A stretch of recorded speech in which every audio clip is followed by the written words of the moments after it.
ipapakita mo yung binigay sa'yo ng Diyos, di ba? Tapos, syempre, napaka-challenging. It's kind of difficult to get into the last round. Parang 12 na lang kayo or 20 na lang kayo, di ba?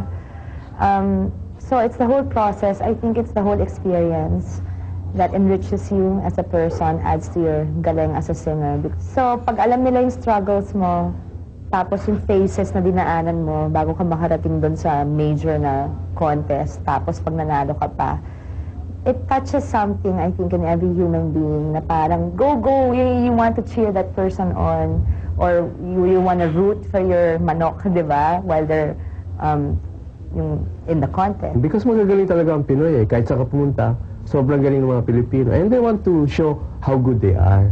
So, bakit? Dahil una talagang likas tayong mahusay kumanta. At ang amateur singing contest ay bahagi talaga ng ating buhay.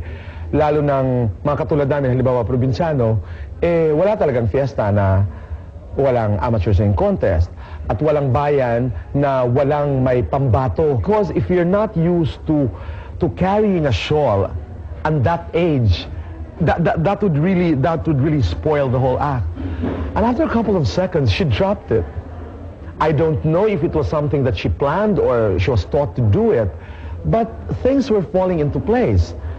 And when she started to sing, you knew that she was a winner. Lahat ng qualities na yan kay Sarah. In fact, when I was judging, nung pinapanood ko pa lang siya, she didn't just walk into the stage, she glided. Then start talaga, may that thing. Keep your feet on the ground, Sarah.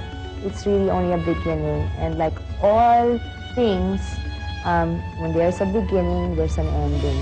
So you make sure you're also prepared, not just for the journey, but also for the, inevitable end.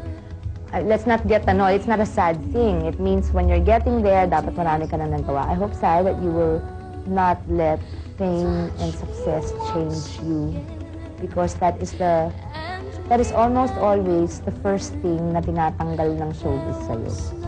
Yung puso mo iniiba dahil sa mga nakikilala mo na hindi lahat ginintuan ng puso. Dahil sa mga nakaka-deal mo sa business. At sana mag-ingat ka pag narinig mo na yung libo-libong taong pumapalakpak at humahanga sa'yo. Enjoy it, be grateful for it, pero wag mong iuwi. Wag mong ipapalaki ng ulo mo. Kasi pag nangyari na yun, unang-una mong kalaban, sarili mo na. And that's a sad thing. So just do your best. There is space enough for everybody. Everybody has their own unique talent. So you only compete with yourself. Be gracious and generous to everyone, because those very things ay may dala mismong gift sa'yo. So just enjoy the ride, have a great time, say your prayers every night, and don't forget the people you meet on your way up. God bless you. Now, if your question is she gonna make it? I hope she does. But she's gotten into the first step. She has become the star for the night. And to me, she's now entering the business.